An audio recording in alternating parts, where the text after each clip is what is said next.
E se a gente pudesse pegar a história e rodar ela no computador, como se fosse uma simulação? Nessa análise, é exatamente isso que a gente vai fazer: explorar um conflito antigo, mas com uma lente completamente nova. A ideia é programar diferentes visões de mundo como se fossem personagens, para a gente descobrir as forças ocultas que estão decidindo o destino de uma região.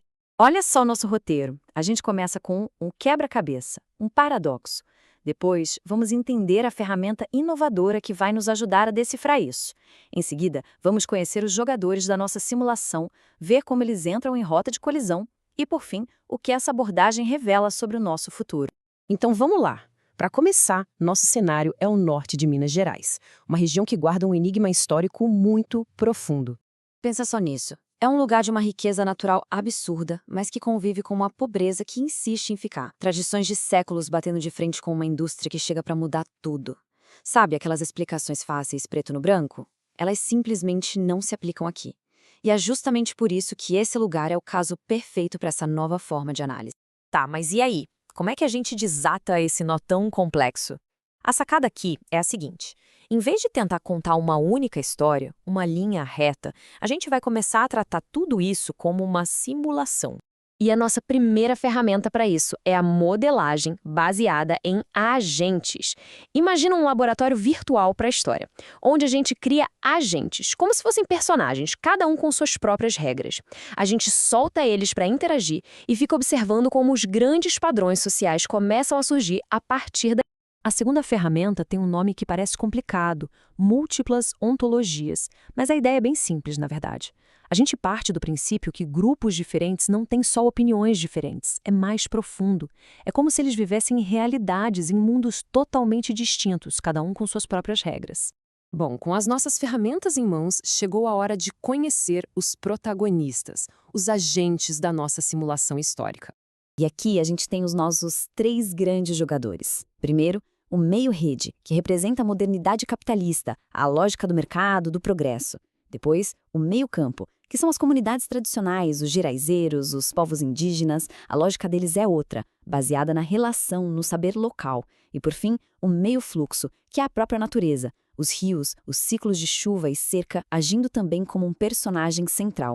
Com os agentes definidos, a gente pode, enfim, rodar a simulação. E vamos ver como as lógicas de cada um deles batem de frente por causa de um elemento crucial para todos: a água.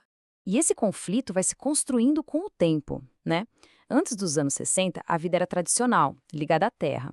Aí nas décadas de 60 e 70, chega a Sudene, a ferrovia, a indústria, com a promessa de progresso.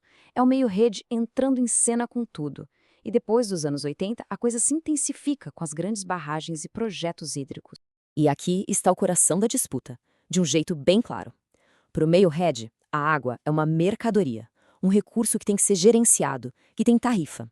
É a modernização. Já para o meio-campo, a água é sagrada. É fonte de vida, é herança, um direito da comunidade. São dois mundos que simplesmente não falam a mesma língua. E esse choque, olha, não é nada teórico. O impacto é real e a gente pode medir.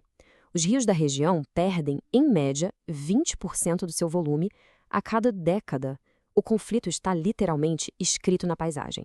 E as consequências para o meio-campo, para as comunidades, são devastadoras.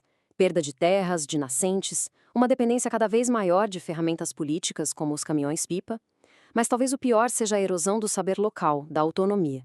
É um processo que alguns pesquisadores chamam de epistemicídio, que é como se fosse a morte de toda uma forma de conhecimento. Ok, depois de ver tudo isso, qual é a grande lição que a gente tira ao rodar esse tipo de simulação histórica? A análise mostra que o conflito não é só pela água, não é só por um recurso. É um choque muito mais profundo. Um choque entre maneiras diferentes de dar valor às coisas e de simplesmente existir no mundo. Mas a simulação também aponta para uma luz no fim do túnel. Um caminho para a resiliência. E esse caminho parece não ser a vitória de um mundo sobre o outro. Talvez a saída seja criar uma coexistência respeitosa. Reconhecer o direito dos povos indígenas, como os Chacreabá, de terem seu saber valorizado e colocar a ciência moderna para conversar com o conhecimento tradicional. E é isso que torna essa história local tão importante para todo mundo. O norte de Minas funciona como um canário na mina para as mudanças climáticas. O que acontece lá com a água e com as pessoas é um espelho, uma prévia dos desafios que o mundo inteiro vai enfrentar. No fim, esse método não serve só para dar respostas. Ele nos ajuda a fazer perguntas melhores, mais urgentes. E a pergunta que fica no ar é: se o futuro da região depende desse equilíbrio tão delicado, qual vai ser o impacto da desertificação, que avança cada vez mais, sobre essa paz tão frágil?